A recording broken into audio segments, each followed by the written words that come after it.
Aujourd'hui, je vais vous parler de l'album d'Astérix, L'Iris Blanc. L'Iris Blanc fait partie de ces albums que j'apprécie, car c'est un album qui montre que la force ne peut pas tout résoudre, que la potion magique, dans de nombreuses situations, est impuissante pour aider nos héros. Ici, face à la pensée positive répandue par Vicevertus, un Romain envoyé par Jules César pour détruire les Gaulois, Panoramix avoue sa faiblesse.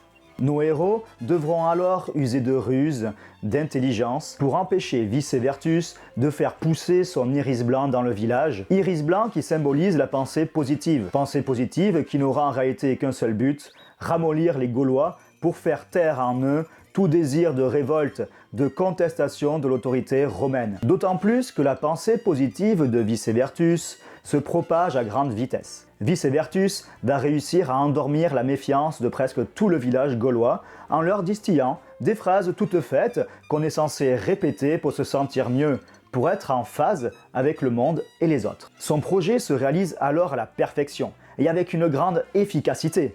Les Gaulois deviennent de plus en plus mous, semblables à des automates, privés de pensée et d'esprit critique. Les Gaulois, subissant la mauvaise influence de Vicevertus, perdent petit à petit leur personnalité. L'identité du village est donc en péril. On le voit, il y a ici un danger profond qui se cache derrière l'apparence bienveillance de Vicevertus et de sa méthode. Ce danger serait de faire perdre toute forme d'identité, tout ce qui fait l'esprit et la fierté du village gaulois que nous connaissons bien. Mais Fab Caro arrive-t-il vraiment à faire en sorte qu'Astérix et Obélix déjouent le plan sournois de Vicevertus? Il va y avoir quelques tentatives, comme celle de faire chanter le barde. On connaît tous les effets que la chanson d'Assurance-Torix a sur le village. Lui seul serait alors capable de les délivrer de la torpeur qui les saisit. Mais à part cette idée originale, qui fut finalement un échec, les tentatives d'Astérix pour combattre Vicevertus ne sont pas légion. Finalement, l'affrontement entre Astérix et Vicevertus est vite expédié par l'auteur. Il se résume en une seule case. Astérix lui tient tête en se moquant de lui et Vicevertus s'emporte, dévoile son vrai visage, ses véritables intentions. Finalement, il ne fallait pas grand-chose pour le vaincre. La pensée positive, vaincue par un peu de négativité. C'est un peu court, mais finalement, on s'aperçoit que Vicevertus est prisonnier de son propre piège. Il ne peut pas lutter contre un peu d'opposition sans lui-même devenir un partisan de la négativité. C'est dommage donc qu'il n'y ait pas eu de développement plus poussé de la critique de la pensée positive. Aucune réponse véritable n'est apportée pour nous débarrasser de Vicevertus et de son faux savoir. Aucune solution véritable n'est apportée contre ce gourou du bonheur qui ne cherche pas à nous rendre heureux, mais plutôt à nous dominer, à nous rendre esclaves de sa pensée.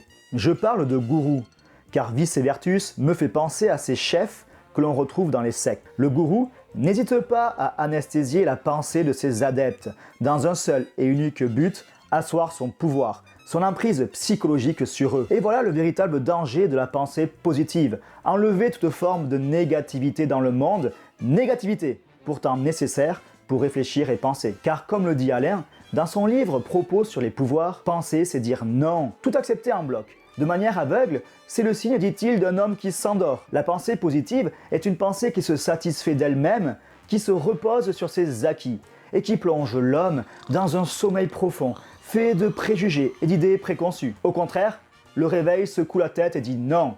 La pensée qui dit non rend l'heureux acquiescement. Elle se sépare d'elle-même, elle combat contre elle-même, nous dit Alain. La pensée qui dit non est donc une pensée qui s'interroge tout le temps, toujours insatisfaite. C'est une pensée qui nous invite à prendre de la distance par rapport à nos préjugés et qui nous invite alors à nous libérer de nos opinions. Il ne s'agit pas bien sûr de tout rejeter en bloc, mais d'interroger les fondements sur lesquels reposent nos croyances. Et c'est bien ce qui manque dans cette pensée positive, un réveil, une lutte, un combat. Tous les villageois perdent la force de se battre, de combattre l'oppresseur, de penser contre Vicevertus. Ils préfèrent se laisser endormir par son discours plutôt que de s'y opposer. Mais bon, même si Fab Caro ne nous montre pas réellement comment vaincre Vicevertus, il nous alerte toutefois sur le danger de la pensée positive. Et ces dangers sont présentés au début de l'album. Il s'agit toujours d'endormir, de ramollir les Gaulois. Mais dans la suite de l'histoire, la critique du développement personnel perd en force, perd en acuité. La critique se trouve soulevée par Abracoursix. Il nous dit que les villageois, à cause de vice et vertus, se mettent à faire de l'exercice, à pratiquer des activités sportives, à manger du poisson. Non! Manger du poisson? Pas possible! En plus, il est même pas frais. Autant continuer à manger du sanglier. Enfin, tant qu'il y en a encore. Faire du sport? Mais quelle pratique absurde! Autant se contenter de boire de la potion magique pour doper ses capacités. Non, sans rire.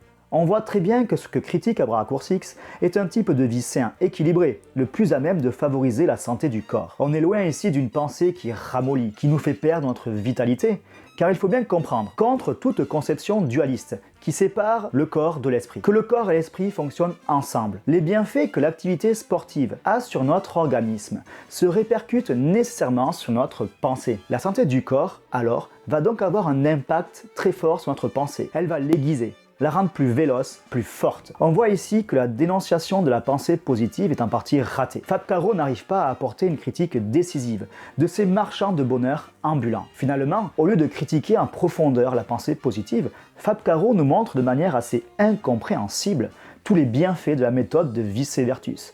Méthode qui va enfin pousser les Gaulois à pratiquer une activité sportive et à changer de mode alimentaire. Ce qui est loin d'être un danger pour la santé de l'homme et pour celle de notre planète. Finalement, si la pensée positive peut être dangereuse lorsqu'elle annule tout esprit critique, l'inverse est vrai également. La pensée négative, lorsqu'elle se propage comme un venin, peut détruire tout lien social et toute forme d'amitié. En semant par exemple la zizanie.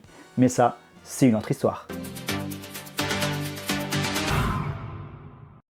Si vous aimez mes vidéos, n'hésitez pas à vous abonner à ma chaîne pour m'encourager dans mon travail.